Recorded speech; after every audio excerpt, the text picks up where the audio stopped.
Pada pertemuan ketiga ini, kita akan membahas masalah desain produk dan pemilihan proses. Ketika kita berbicara masalah desain produk, maka berarti kita mendefinisikan semua karakteristik produk perusahaan. Proses perencanaan yang bagus akan bisa mendefinisikan karakteristik produk perusahaan sebagaimana yang diinginkan oleh konsumen. Dalam desain produk ini, sekali lagi, bukan hanya untuk memenuhi apa yang diinginkan konsumen saja, tetapi juga perlu dipertimbangkan bagaimana kemampuan manufaktur dalam membuat produk tersebut. Ketika kita mendefinisikan karakteristik produk, maka di dalamnya mencakup yang pertama, bagaimana penampilan dari produk tersebut.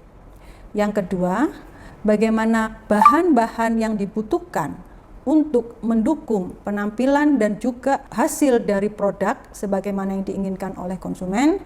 Bagaimana juga ukuran dari produk, toleransi yang dihasilkan, dan juga standar kinerja dari produk yang dihasilkan. Karena desain produk dan jasa yang bagus serta pemilihan proses yang tepat untuk menghasilkan produk dan jasa secara keseluruhan dapat mempengaruhi yang pertama, kualitas produk. Sekali lagi, kualitas produk ini bukan hanya yang diinginkan oleh konsumen saja, tetapi juga kemudahan pembuatannya secara manufaktur. Yang kedua, juga mempengaruhi biaya dari produk tersebut dibuat. Yang ketiga, kepuasan dari konsumen atau pelanggan.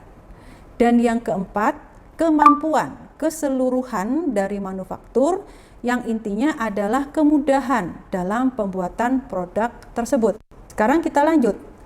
Dalam proses desain produk tadi, apa langkah-langkah yang harus dilakukan oleh perusahaan?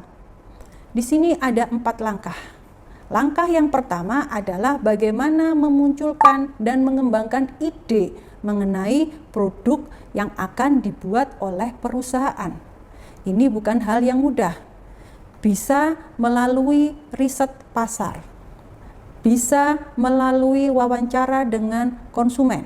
Banyak cara yang bisa dilakukan untuk bisa memunculkan ide-ide untuk desain produk agar sesuai dengan kebutuhan konsumen dan bisa laku terjual. Nah, setelah ide itu muncul, maka kedua, dilakukan penyaringan ide-ide tadi, mana yang paling layak untuk diwujudkan dalam bentuk desain.